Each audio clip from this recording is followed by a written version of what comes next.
Jagrudev, so how can this wisdom be integrated into ancient Vedic rituals like Sandhya Vandanam, Gayatri Japa, and Agni Karyam?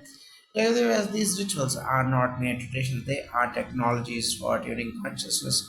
But if done with attachment or pride, their essence is lost. Dispassion purifies these practices. When you offer Gayatri Japa with dispassion, it becomes effortless illumination. When you do Agni Karyam without expectation, the fire carries your intentions to the divine untouched by ego, while Sandhya Vandanam at sunrise and sunset is a meditative surrender.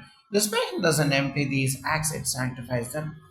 What message would you like to give to teachers, counselors, and spiritual educators based on this insight? Teach not just knowledge but inner freedom.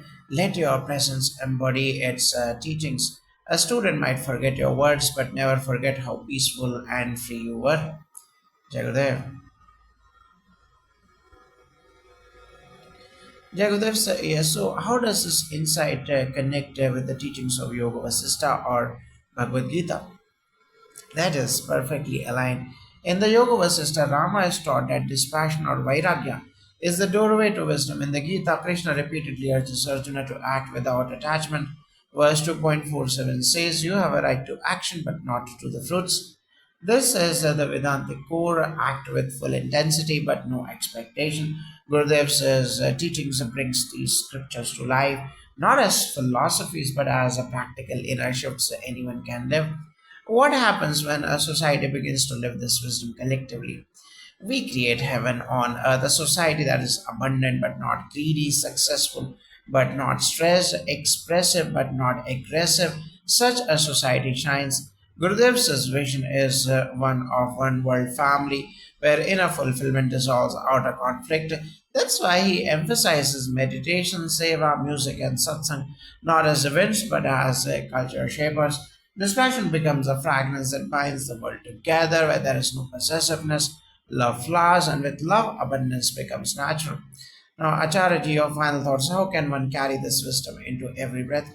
Make every breath a prayer of letting go. Start your day with gratitude, act with sincerity, and release the result with a smile.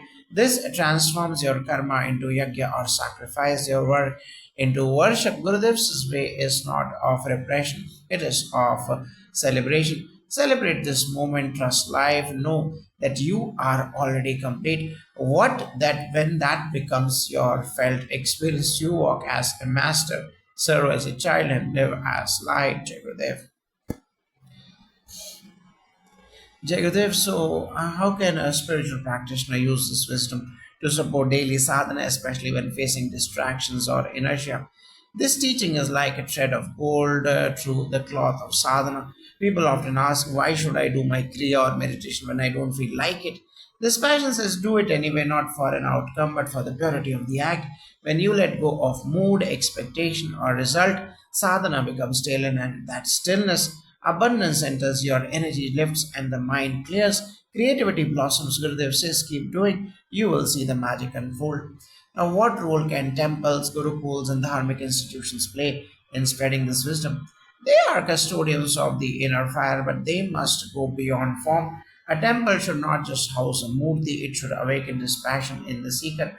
A gurukul should not just chant shlokas, it should teach the student how to live with abundance without attachment. Vedic Sansthan is reviving the spirit through yajnas, samskaras, Veda patshalas, and integration with art of living techniques. Together, they form a living ecosystem of distraction and abundance.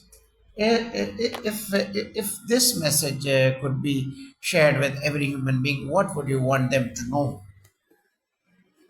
I would say you already have everything what you are looking for is within you.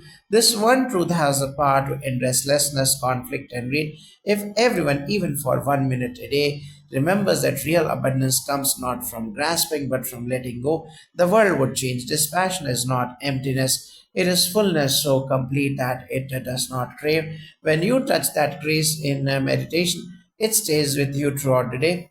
Now, how can you, today's fast paced generation, relate to this idea? Youth seek experience, depth, and authenticity. When taught with wisdom and humor, as Gurudev does, they embrace it quickly. This passion isn't boredom, it's the courage to stay rooted when the world pulls in every direction.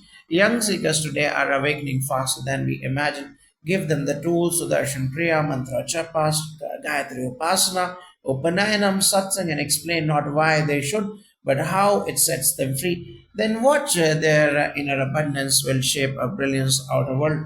A final message for all who walk this path.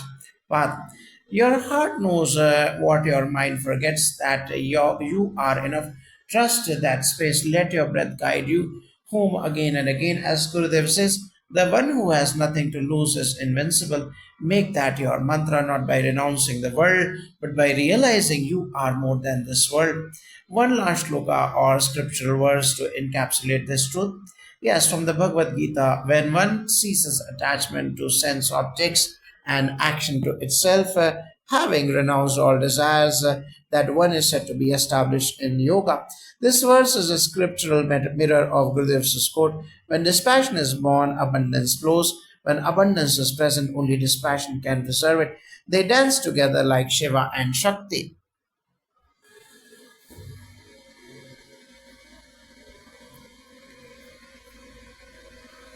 Jai Gurudev, so with how can this teaching be embedded into government leadership, policy making, and national development? That's a beautiful question. When leaders operate with inner dispassion, their decisions are rooted in clarity, not craving. Gurudev has guided many global leaders, from presidents to prime ministers, and always says, a happy leader creates a happy nation.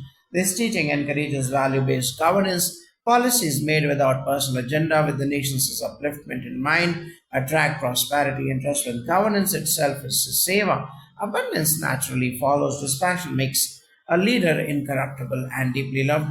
How can we preserve and transmit this message to future generations? Preservation requires samskara or culture in sangha or community, and shraddha or faith. Vedic Dharma Sansthan is working closely with the art flowing to revive Upanayanam, Agnikaryam, and Trikal Sandhya, which are spiritual entry points for youth. Integrate Gurudev's wisdom into curricula, parenting rituals, and media. Pass it through festivals, chants, sadhana stories, and real life examples. When children see their parents joyful and unattached, they absorb the teaching naturally. That is, and this is not transmission, it is a transformation through living example. If a person has lived a very materially driven life, how do they begin to shift toward this balance? Begin with the breath. Every one round of Sudarshan Priya can bring a shift.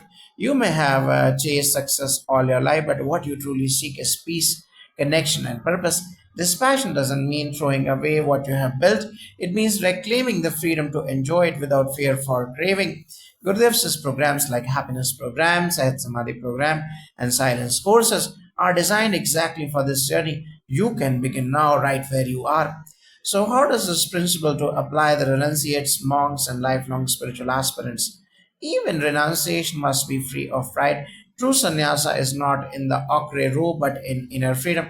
Gurudev